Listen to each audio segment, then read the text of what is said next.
So thank you so much, Deborah, uh, making this wonderful and unique film. And we are very pleased to have you and the film in our festival, Verzió International Documentary Film Festival. Uh, I think the world and the viewers deserve your fantastic movie. And Thank you so much for having me. I appreciate it so much. First of all, I would like to introduce you shortly and just saying something about the film. And I wrote a couple of questions so we can get over this from uh, one to another. So, you are an award-winning documentary director and producer whose films use compelling personal stories to raise awareness about the challenges and strengths of underrepresented communities. Your work has played at LGBTQI+, women's, and documentary film festivals in the USA and internationally. And Sally is your first feature film. Yes, that's right. And That's right. the short introduction about your film is Sally Miller Gearhart was a professor of speech, theater, and women's studies, a fantasy writer, and a lesbian feminist activist who helped transform the world for women and queer people. So, how and when did you meet Sally? Have you heard about Sally's revolutionary activism earlier? This would be my first question. That's such a great question. I met Sally by accident. So that was a very happy accident. Um, and I actually work in public health, but I'm also a filmmaker. And so a colleague of mine was doing a study of lesbians over 40 and looking at their health and what helps them age in a healthy way, what gets in the way of being healthy. And most of the women were not just over 40, they were over 40 or 50 or 60 or 70. And, we were doing interviews and focus groups and gathering data. And I'm like, data is fine, but these women are so fantastic and amazing and smart and funny. I want to gather their stories. And so I started making a film about lesbians and aging, um, interviewing some of the women from that health study. Very fortunately, somebody else working on the project told me, "Oh, you're interested in lesbians and aging. I know a woman.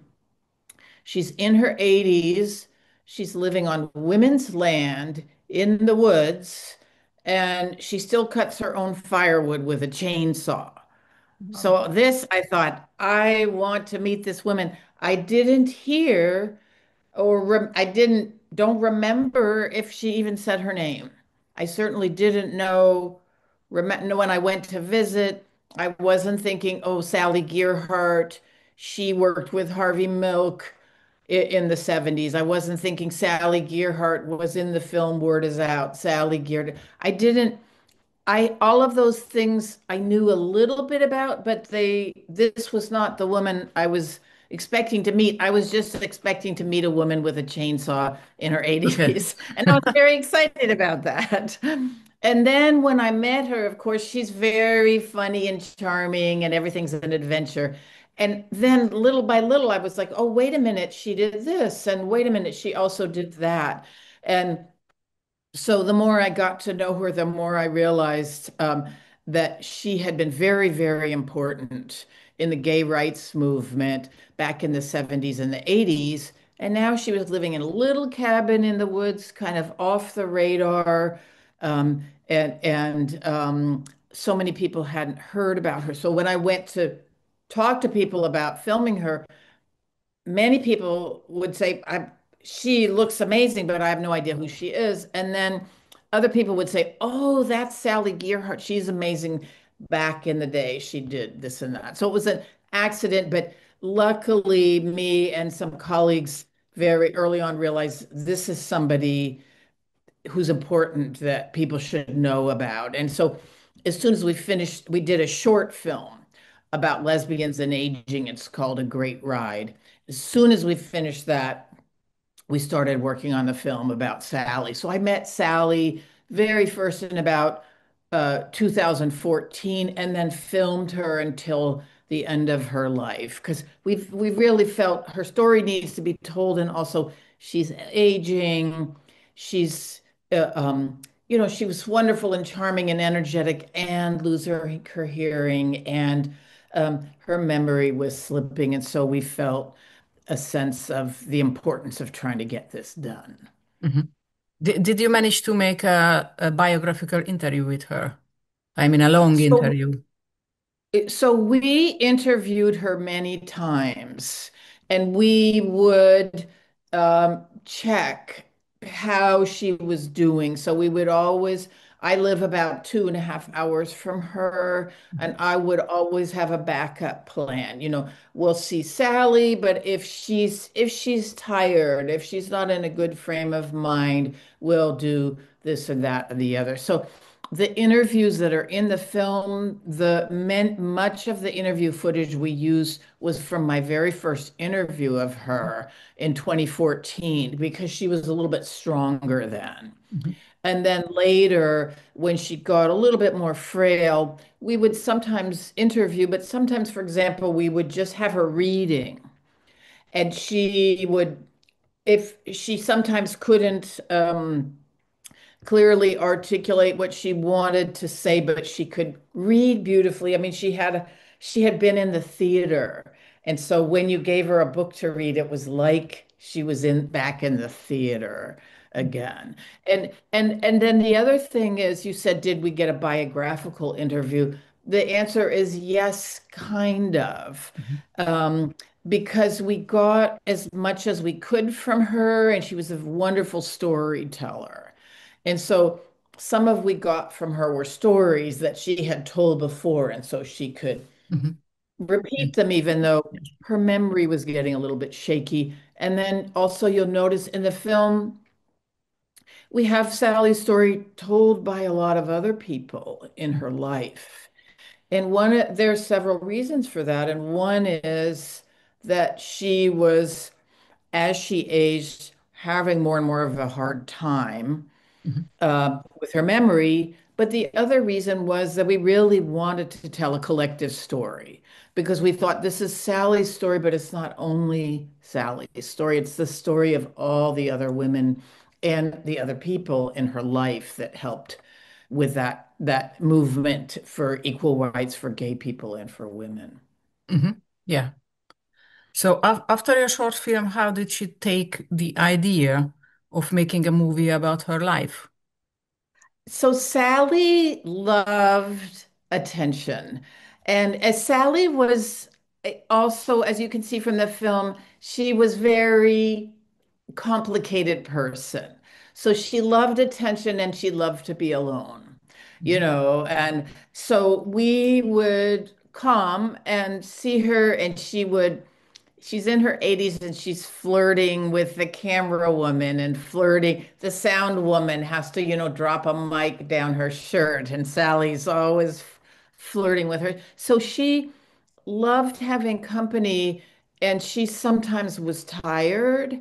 And so we would just be go take a nap. We'll have lunch. We'll film something else. We'll go take a walk in the woods. So she did not see this film about her, but she saw the short film that she's in, and she knew that a film was being made about her.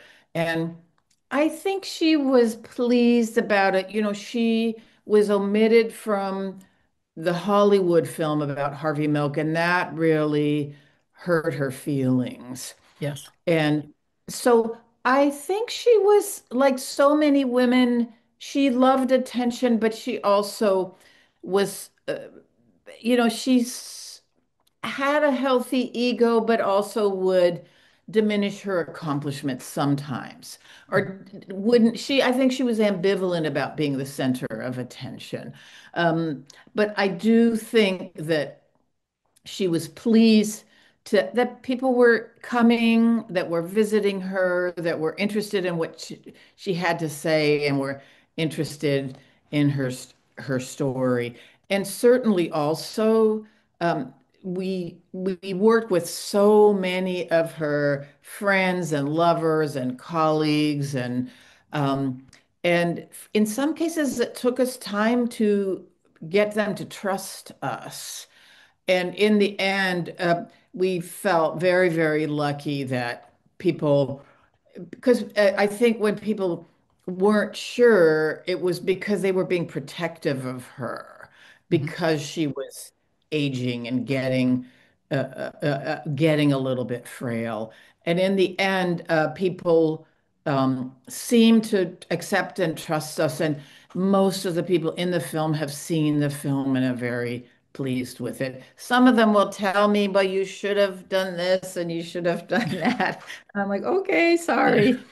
But in general, both from Sally and from the people in her life, we've mostly gotten a lot of appreciation that we told this story. And when I hear from people, both in the film and who lived in that period of time, and they say, "You really got the story right," or "That really was the story of my life," that's the most gratifying to me to feel that people, and certainly the film's not perfect. No film is perfect, and people's stories not weren't always included. And but in general, we've mostly gotten a lot of appreciation and some criticisms, and that's okay too. Yeah. You know. And how many hours did you shoot with with Sally, with the protagonist, and with the others? And I just would like to tell you that I really enjoyed that the film is full of archive and also animation, so it makes it very rich and very, I don't know, colorful, the whole movie. So how many hours did you need to Oh edit boy. after Okay. all of? So anybody in general, and especially anybody who's a filmmaker, will know when you make documentary film, it could be 5 to 1, 10 to 1, or more. And so the film is a little bit over an hour and a half. I think we did at least 50 interviews, 50 interviews, because Sally knew so many people and she had such a long and complicated life. So we were trying to interview people from Texas. We were trying to interview people from Virginia. We were trying to interview people from women's studies. We were trying to interview people from her political life as a political activist. So we probably and I um my interviews, I'm a okay interviewer, but often my interviews go long. And so some of these interviews were 2 hours or more, so multiply that times 50, and that's just the interviews. And then we got very, very lucky. There's a lot of archival footage and photos. And so we have probably hundreds of hours that we had to narrow down to 90 minutes, which is a blessing because you have so much rich material, and then a challenge because it's, what do you include and what do you leave out? So it really is, I usually tell people, it's making a documentary is like putting together a puzzle. When you start, you might have, in say the puzzle is going to be 1,000 pieces. You start and you have 50 or 100 pieces. You're trying to figure out even what the story is you're going to try to tell. Then later, once you've gone to the archives and done your interviews, all of a sudden you might have 10,000 or 20,000 pieces for your 1,000 piece puzzle. So you really have to narrow it down. So it's a huge labor. We have a brilliant editor, Ondine Rary, who is also a producer and co-director. So we're so lucky. She was very, very focused on the story. So we have to get rid of everything that's not central to the story, and so we were, very, very fortunate to have a lot of rich material from the archives and to have so many. I mean, I think to have so many of the people from Sally's life um, that are also brilliant, accomplished women, and that we were able to get their stories and tell Sally's story through them. We felt very, very fortunate about that. And what would you like to do with this so-called rest of the material, which can Okay. be also very Well, important? yes, it's always heartbreaking. There are beautiful stories that get left out. There are people who you feel terribly guilty that they were important, but you couldn't include them in the story because you don't want 10 people saying the same thing. You probably really Yeah. just want Mhm. one. And so we were joking for a while, we're going to do a mini series. And we haven't done that. If anything, if we get to broadcast the film, will need to be even shorter. But we can talk. We're lucky enough to have a distributor, and we're in conversation with them about maybe can there be outtakes of the film. And then the other thing is that we really hope to make sure that any interviews that we have are a resource for any other filmmaker who's interested. So, for example, when we were making this film, we worked with other filmmakers who very generously let us use their material. So, for example, a lot of the footage of Sally from when she was younger was from the film Word Is Out from the 1970s. So, Mhm. hopefully, any interviews that we have done could eventually end up in an archive as raw material for other people to use. Okay. And is it You know. are they will be visible for the archivists or for the historians or students who wanna see these interviews? So Because they're not, no, not at the moment. not at the moment. Okay. Not at the moment, no. And in fact, this is something because this is the most archival research I had ever done. In fact, it took us about 6 years to make the film, and about 5 years in, a friend of our editor told me, "Oh, I never work on feature-length documentaries with a lot of archival. It's too hard." And I said, "Now you tell me." But a lot of the archival material, first of all, it's very, very expensive. We Yes. spent thousands and thousands of dollars. Sometimes it's hard to find. Um, and there are things that were lost. Sally's debate with Harvey Milk, the full debate is lost. And what I discovered is we used archival researchers, but I also did a lot of work in the archives and was learning my way. And what I found is that a lot of archives are underfunded. Mhm. And so even, for example, I live in Berkeley, right near internationally known university, University of California, Berkeley. Their archive, we wanted some photos for their archives, and they said, well, we can get that to you in 6 months. And I said, I have a deadline in 6 weeks. I can't use it. I'm going to use something else. Mhm. It's because they don't have the resources they need. And Uh-huh. so a lot of that, and so for example, Sally's archival material is at the University of Oregon for complicated reasons. And that material is not available on the internet because they don't have the resources to digitize it. So if people want to see it, if a researcher wants to use it, they can go there Uh-huh. and work with the university, but it's not easily accessible in the archive. So it's a good learning lesson, is that both, we need to do more to fund our libraries and universities. And if you have archival material you think you want to save, check where you're giving it. Some archival material goes to an archive and then disappears.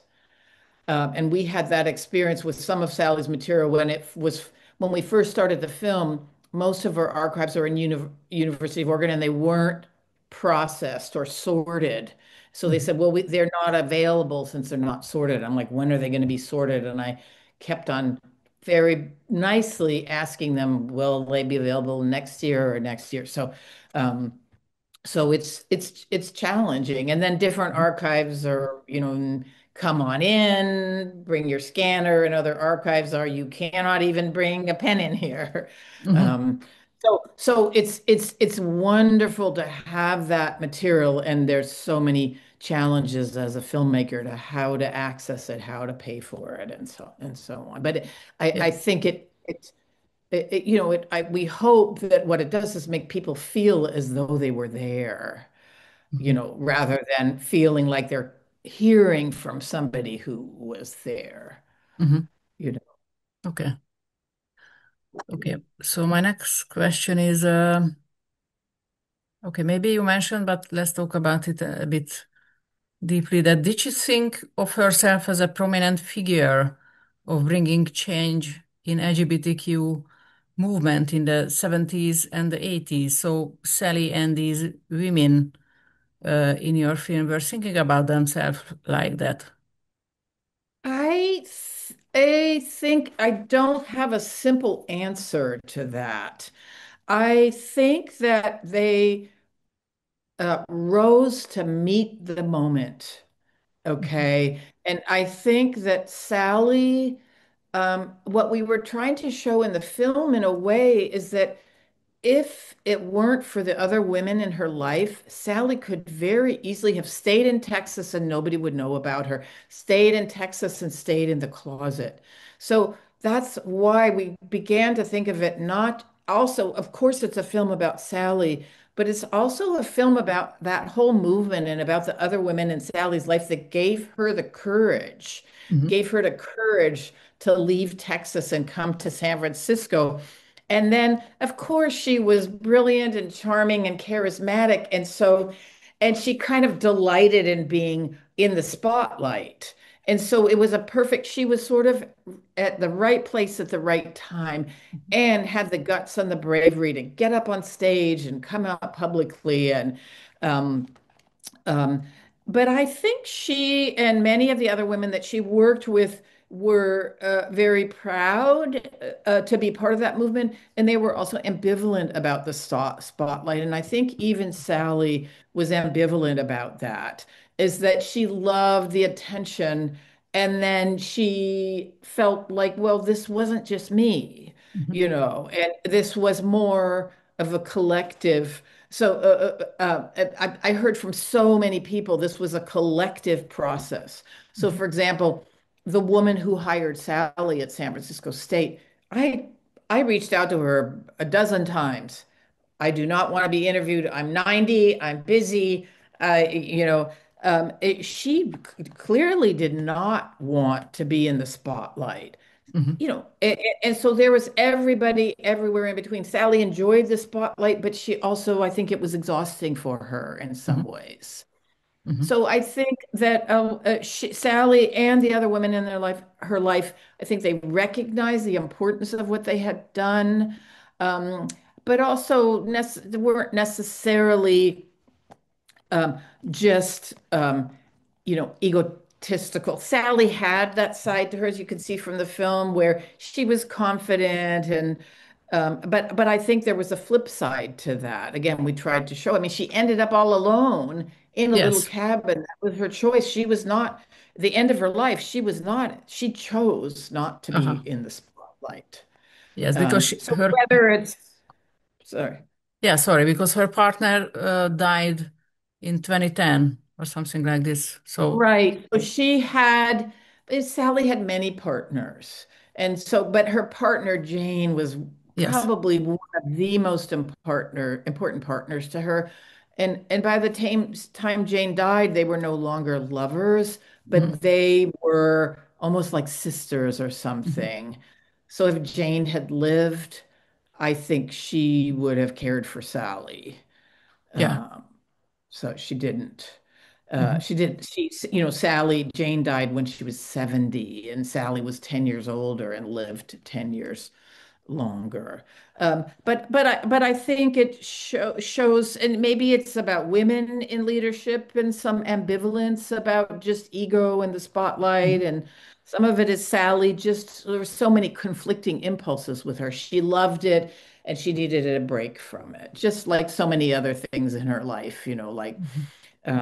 she was very adamant animal rights activist, but she ate bacon, you know. Oh, okay. And she's like, oh, well. Yeah. Okay. So, after making your film, I mean, finishing, how was the film's reception in your and the wider LGBTQ and hetero communities? How did the um, participants accept the film? Did they feel that their generation their generation made something very important in the LGBTQI movement? I mean, in the lesbian movement. So because these films gives them, also an energy somehow.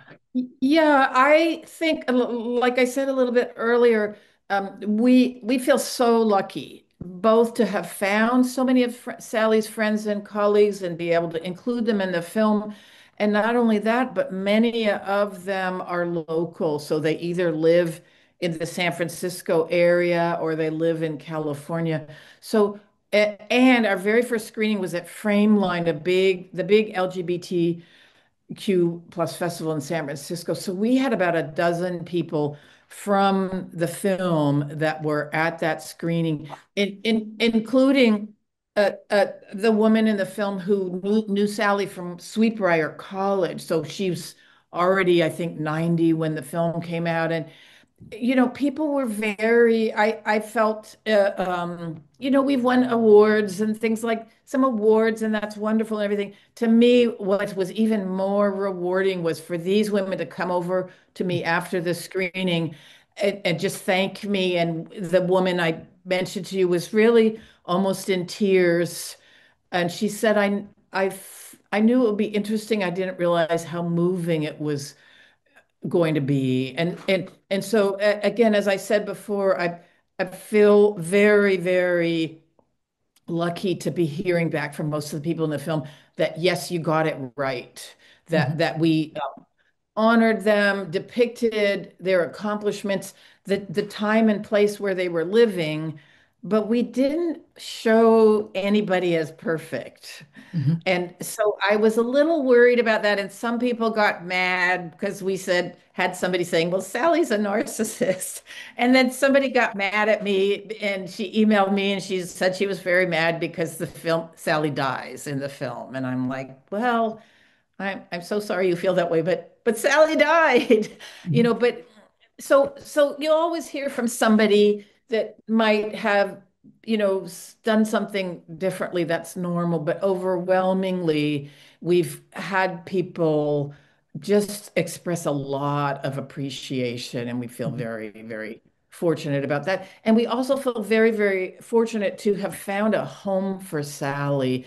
And I just wish that she were here to see it, that her film is in Budapest, her mhm, film went to South Korea, her film went to Taipei and to Brazil. And so I also feel so fortunate that it feels like people around the world can connect to her story, and many of them are queer, but many of them are not queer, but still feel a connection because of her humor, because of her warmth, because of her way about caring about justice for everybody, mhm, and because of her humanity. She was funny and she was quirky and she was not perfect and she knew it and she was okay with that. mhm. Wow. So my last question is connected to what you're saying, that what sort of effect your documentary will have on the viewer in the current state of the political atmosphere, do you think? Yeah, yeah, yes. That's such a great question. And we worked really, really hard to get the film out before the election last year. And of course, the results of the election were not what we would have hoped. And a giant apologies to the entire world for what happened. Um, but the more we worked on the film, during the first Trump administration, et cetera, and with the impending possibility of a second one, the more that we felt that this story was not just important to history. It wasn't just important for people to know what happened in gay history and women's history back in the 70s and the 80s and the 90s, but that the messages were absolutely 100% relevant right now Mhm. because in the United States, we're in such a rightward lurch, and in many other countries in the world, and we don't have enough time to make a list, but everybody can figure out for themselves the move towards the right, the move towards fascism, the move to roll back rights for women, to roll back rights for gay people, to roll back rights for immigrants, for people of color. It is so strong. And that's why we felt this film is relevant right now. Sally's message is relevant, not just 50 years ago, but right now. What did she do and what did her colleagues do to succeed when they were experiencing that kind of oppression? How did they, when people were at risk for coming out, Yes. how did they deal with it when their lives were at risk for being out? I mean, Harvey Milk was murdered. Mhm. Sally was up on the stage with Harvey. Yes. And so her life was potentially on the line as well. So what bravery, um, and then but her spirit of sort of bravery, outrageousness, but warmth, love, positivism, not hating the people, battling like hell, really being willing to fight and not hating anybody. Mhm. Um, we think is such an important message today because there's so much um, polarization. And I Mhm. just saw something on Instagram today that said when people talk about polarization, they're really just talking about fascism. So maybe we just need to say there's so much fascism in the air. We need to find a way to fight back against it, Mhm. but not in the spirit of hatred, Mhm. and so we feel so strongly that that message is key for everybody, no matter how you identify, if you're lesbian, if you're Mhm. gay, if you're straight, if you're young, or if you're old, if you're a person of color, if you're white, if you're, Jewish. My dad fled Nazi Germany in the 30s. Oh. And I tell people I'm glad he's not here to see what's happening now. Mhm. And so it's hard to look at the realities of what's happening to now, but we have to. And so we hope that Sally gives us that strength, and yet at the same time that not descending into bitterness or hatred of the other. Sally was endlessly curious. And that's what I was talking to a class yesterday, and they were asking about her. And I said she was just curious about everything and everybody. And she was all about communicating. And if you disagreed with her, she was really even more interested in communicating. She would be like, "Why? Why do you think that? Let me know." Mhm. And then she'd be like, "Oh, maybe you're right," or "Oh, I don't agree with that," and and we don't have enough of that. Mhm. We have more of like, "Well, I hate those people because they disagree with me, and then they Mhm. hate me because I disagree with them," and it's not gonna get us anywhere. It hurts all of us. Yeah. I think that's a nice and very wise end words. Thank you so Yeah. much for the Thank conversation. you. Thank you for the opportunity. And I'm sorry I can't be there in person, but be there Yeah. in spirit.